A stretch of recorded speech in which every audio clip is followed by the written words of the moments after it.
बिस्मिल्लाहिर्रहमानिर्रहीम अस्सलाम वालेकुम दोस्तों, उम्मीद करता हूँ आप सब खैरियत से होंगे। बहुत सारे यूरोप के कंट्रीज़ ओपन हो चुके हैं, लोगों ने वीज़ा अप्लाई भी किए हैं। इस वक्त पीक पे 2 कंट्रीज़ जा रहे हैं जिनका वीज़ा रेशो बहुत अच्छा है। अगर आप इनमें अपने डॉक्यूमेंट सबमिट करते हैं तो मुझे लगता है कि 99% है आपका वीज़ा अप्रूव्ड हो जाएगा। जैसे आपने पिछले मंथ्स देखा, कुछ पिछले 2-3 महीने पहले चले जाएँ तो स्पेन बहुत ज़्यादा पीक पे था।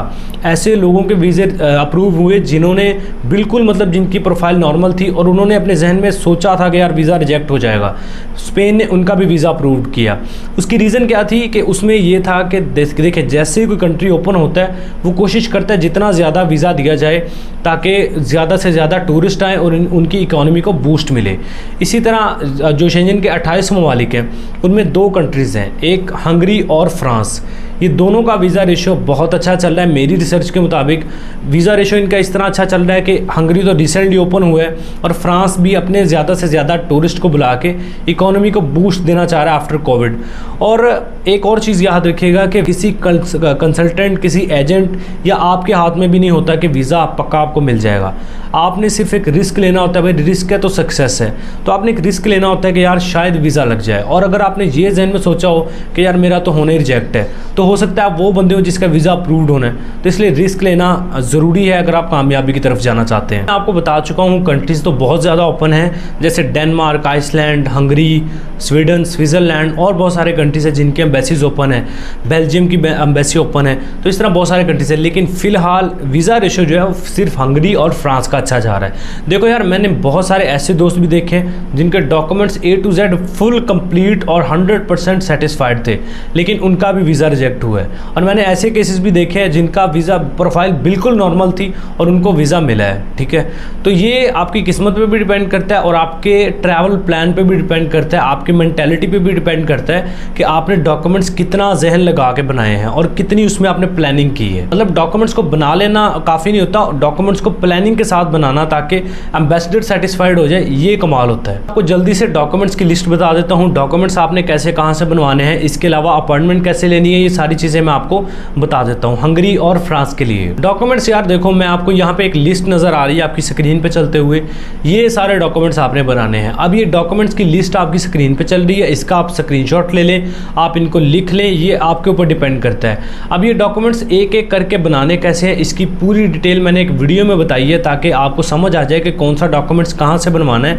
उस वीडियो का लिंक मैं डिस्क्रिप्शन में दे दूँगा, आप वो वीडियो देख लीजिएगा ताकि आपको सारी चीज़ समझ आ जाए कि आपने कहाँ से कौन सा डॉक्यूमेंट बनाना है। ये सारी लिस्ट मैंने वहाँ पे एक्सप्लेन की है। यही डॉक्यूमेंट्स आपको चाहिए होंगे हंगरी या फ्रांस के वीज़ा के लिए। अब आते हैं ये डॉक्यूमेंट्स बनाने के बाद आपने फ्रांस की तरफ पहले आते हैं। आपने डॉक्यूमेंट्स बनाने के बाद फ्रांस का वीज़ा अप्लाई कैसे करना है। आपने क्या करना है, आपने फर्स्ट ऑफ ऑल सबसे पहले अपॉइंटमेंट लेनी है फ्रांस के एम्बेसी से। आपको कभी भी फ्रांस की अपॉइंटमेंट VFS के थ्रू नहीं मिलेगी, ना ही आपने लेनी है, क्योंकि वो बहुत लेट कर देते हैं। आप डायरेक्ट इस्लामाबाद में जाएँ, वहाँ पर फ्रांस की जो ऑफिस है, एम्बेसी है, वहाँ पर जाके कॉन्सुलेट में जो भी है वहाँ पे जाके अपॉइंटमेंट लें। अपॉइंटमेंट लेने के बाद वहाँ पे अपने डॉक्यूमेंट सबमिट करें। एक तो आपको अपॉइंटमेंट वहाँ से मिल बड़ी आसानी से जाएगी, जल्दी जाएगी और डॉक्यूमेंट सबमिट करने में भी आसानी होगी। और जो फ्रांस की एम्बेसी है, ऑफिस है, इनकी कॉन्सुलेट जहाँ से अपॉइंटमेंट आपको मिलेगी, वो इस्लामाबाद में भी है, कराची में भी है, लाहौर में भी है और सियालकोट में भी है।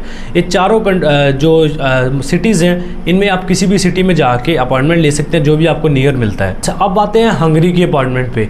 हंगरी की अपॉइंटमेंट आपको ऑनलाइन मिलती है, आपने ईमेल इनको करनी होती है। ईमेल का डिस्क्रिप्शन में मैं आपको दे दूंगा ईमेल कौन सी है। आपने सबसे पहले इनको रिक्वेस्ट करनी है कि मैं वीज़ा अप्लाई करना चाहता हूँ, मुझे अपॉइंटमेंट मेरी बुक की जाए। फिर वो आपका रिटर्न बताएंगे कि आपका किस डेट को होगा। इसमें आपको एक और चीज़ क्लियर कर दूं कि हंगरी की जो अपॉइंटमेंट है वो टोटली फ्री है, इसमें आपको कोई पेड चार्जेस नहीं है। मतलब ये पेड अपॉइंटमेंट नहीं होती, ये फ्री अपॉइंटमेंट होती है। जबकि फ्रांस की जो अपॉइंटमेंट है वो पेड होती है, 2000-2500 इतना तकरीबन इसका एक्सपेंस आता है, पाकिस्तानी 2000-2500। और इसमें आपको ये अपॉइंटमेंट के चार्जेस होते हैं फ्रांस के, जबकि हंगरी की जो अपॉइंटमेंट है वो टोटली फ्री होती है। अच्छा, इसके अलावा वीज़ा फ़ीस की बात करें तो वीज़ा फ़ीस 20-25 हज़ार से ज़्यादा नहीं होगी। ठीक है, तो यार मतलब टोटल मिला के अगर आप अपने डॉक्यूमेंट्स बना के अपॉइंटमेंट लेके डॉक्यूमेंट सबमिट करेंगे, इस पर टोटल आपका 50 से 60 हज़ार खर्चा आएगा पाकिस्तानी रुपीज़। ये कोई ख़र्चा नहीं है। आप ये सोचें कि अगर आपको वीज़ा मिल जाए तो समझ लें कि 50-60 हज़ार में आपने वीज़ा हासिल कर लिया।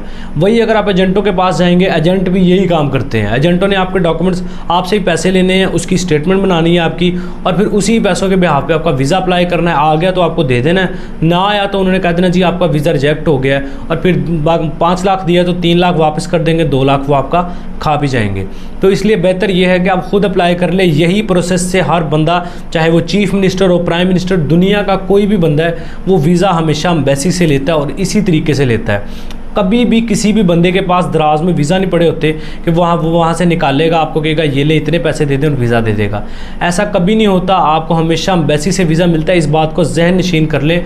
एजेंट, कंसल्टेंट, कोई भी बंदा है वो आपको एम्बेसी से वीज़ा लेके देगा और यही प्रोसेस के ज़रिए लेके देगा। तो मैंने आपको दोनों कंट्रीज़ की डिटेल्स बता दी हैं कि आपने वीज़ा कैसे, कहाँ से और किन डॉक्यूमेंट्स के बिहाफ पे अप्लाई करना है। इन दोनों कंट्रीज़ का वीज़ा रेशो बहुत अच्छा चल रहा है। वैसे मैंने आपको बताया है Belgium, Denmark, Iceland, Switzerland, Sweden और बहुत सारे कंट्रीज़ हैं, स्पेन है, इन सब के एम्बेसीज ओपन है। आप इनमें अप्लाई कर सकते हैं वीज़ा के लिए अपॉइंटमेंट लेके।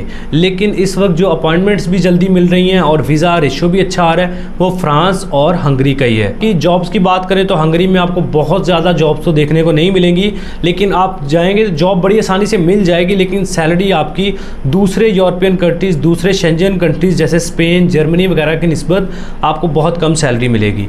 लेकिन इसका फ़ायदा यह है कि हंगरी जो है वो ऑलरेडी शेंजन में है, तो आप अगर हंगरी का वीज़ा लेके वहाँ पे चले जाते हैं आपको शेंजन वीज़ा मिलेगा, और उसी वीज़ा के बिहाफ पे आप जर्मनी भी जा सकते हैं, स्पेन भी जा सकते हैं, माल्टा भी जा सकते हैं, फ्रांस, इटली, जहाँ जाना चाहे जा सकते हैं। वहाँ पे जॉब ढूंढ के फैसिलिटी ये है कि आपका विजिट वीज़ा वर्क वीज़ा में कन्वर्ट हो जाता है। यूरोप आपको ये फैसिलिटी देता है। लेकिन अगर आपको फ्रांस का वीज़ा मिलता है तो सेम वही है, 27-28 ममालिक फ्री हो जाएंगे, उसी वीज़ा पे जा सकते हैं। शेंजन के जितने भी ममालिक हैं वहाँ पे जाकर जॉब वगैरह ढूंढ के आप अपनी सेटलमेंट कर सकते हैं। आपकी उम्मीद है मैंने सारी चीज़ें आपको A to Z समझा दी हैं। देखो यार, मिलना है वीज़ा तो कनाडा का भी मिल जाना है आपकी बेसिक सी प्रोफाइल पे, नहीं मिलना तो आपको दुबई का वीज़ा भी रिजेक्ट हो जाता है, अज़रबैजान का वीज़ा भी रिजेक्ट हो जाता है, जिनको नहीं मिलना होता। तो रिस्क लाजमी लीजिएगा, हो सकता है अल्लाह ताला आपको कामयाबी दे और आप वही बंदे हो जिनका वीज़ा अप्रूव होना है, आपकी किस्मत में लिखा हो। तो लाजमी ट्राई कीजिएगा। बाकी ये बेसिक सी इन्फॉर्मेशन थी। आई होप सो आपको वीडियो से काफ़ी हेल्प मिली होगी, कुछ ना कुछ सीखने को मिला होगा। तो लाइक करें, चैनल पे पहली दफ़ा है एवरी वीज़ा यूट्यूब चैनल को सब्सक्राइब करके बेल आइकन प्रेस करें। अपना बहुत सारा ख्याल रखिएगा। मिलते हैं नेक्स्ट वीडियो में। टेक केयर, अल्लाह हाफ़िज़।